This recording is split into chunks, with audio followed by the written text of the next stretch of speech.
Out-of-the-box solutions for solving the housing and population crisis. More remote learning so international students can learn in their own countries. Scholarships for civil engineering and urban planning courses, dependent on getting jobs that solve the housing crisis. Job creation programs for the unemployed in learning construction trades. Peace negotiations to stop wars and oppression, reducing the amount of refugees and asylum seekers. Invest in high-quality housing in third world countries to reduce the incentive for economic migration. Reform religions to accept birth control, reducing birth rates.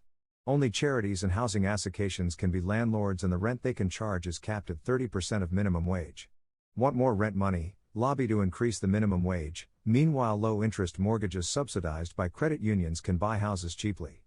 By making the population sustainable, the economy healthy and making all countries having decent housing, we can solve our housing crisis. Short 1 million houses, have 12 million illegal immigrants. Even if they're bunched up 10 to 1, you could just kick out all the illegals and instantly solve the problem.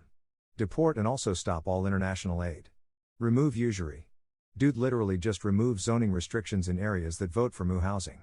Let them slap up those 30-floor tenements in areas that want it. And let areas that want to be suburb continue to be suburb. This isn't heckin' hard. Some of these are getting at the spirit of good ideas but kind of miss the root causes and workable solutions. Others are good. Remote is a must. Getting bright, not the brightest, just bright minds into architecture and construction is important too.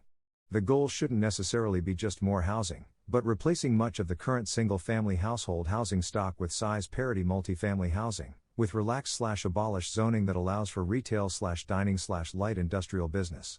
People think apartment/condo living means downsizing, and it shouldn't have. Keep most of the square footage and increase density, and therefore the viability of non-car transit. That solves so many problems just by itself.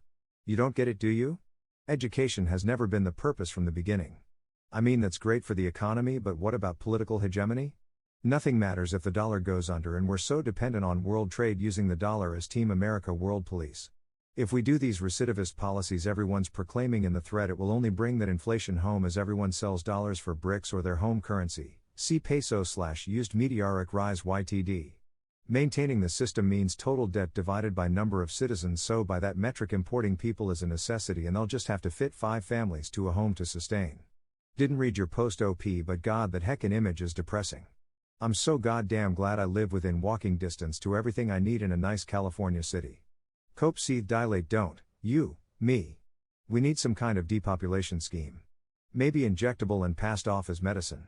Much easier in the box solution. More supply. There is no population crisis, only a population growing too quickly for the chattel control infrastructure to function properly crisis. Heck, you are really clueless how things work. It's all about zoning, commissioners, and home builders in most high desired areas. They form monopolies with zoning so that only large, well-funded home builders can play. Home builders want to build in jogger-infested areas because they'll sell at a loss.